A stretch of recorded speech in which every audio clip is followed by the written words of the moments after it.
તો વાત કરીએ પાટણની, તો પાટણ લોકસભા સાંસદ ભરતસિંહ ખેરાલુ મુલાકાતે કે જ્યાં તાલુકા અને શહેર ભાજપ સંગઠનના હોદ્દેદારો રહ્યા હાજર. ત્યારે ધારાસભ્ય કાર્યાલયમાં ઓછી લીડ અંગે ઔપચારિક ચર્ચા, જ્યાં ભરતસિંહ ડાભીનું શાલ ઓઢાડી સન્માન કરવામાં આવ્યું, જ્યાં શૈક્ષણિક સંસ્થાઓ અને વેપારીઓએ સન્માન કર્યું.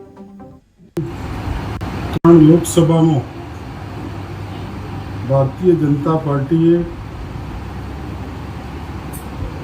લોકસભામાં મને બીજી વખત ટિકિટ આપવાનો નિર્ણય કર્યો. આમ તો પાર્ટીએ આ સલંગ 5મી વખત મને ટિકિટ ફાળવણી કરી હતી. 3 વખત ધારાસભા અને 2 વખત લોકસભા.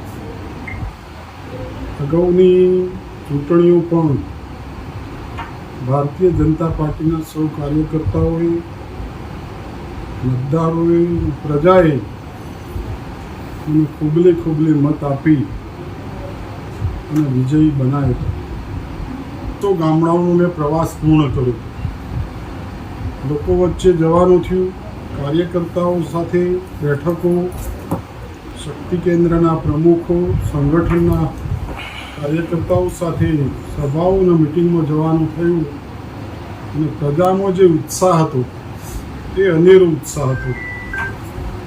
અને ગુજરાતની પ્રજા અને દેશની પ્રજા નરેન્દ્રભાઈનો હેટ્રિક સાથે ત્રીજી વખત વડાપ્રધાન બનાવવા જઈ રહી હતી. અને આ વખતે પણ મને વિશ્વાસ હતો કે હું લોકસભામાં વિજય મેળવીશ અને એ પ્રમાણે મારો વિજય થયો. 3 લોકસભામાં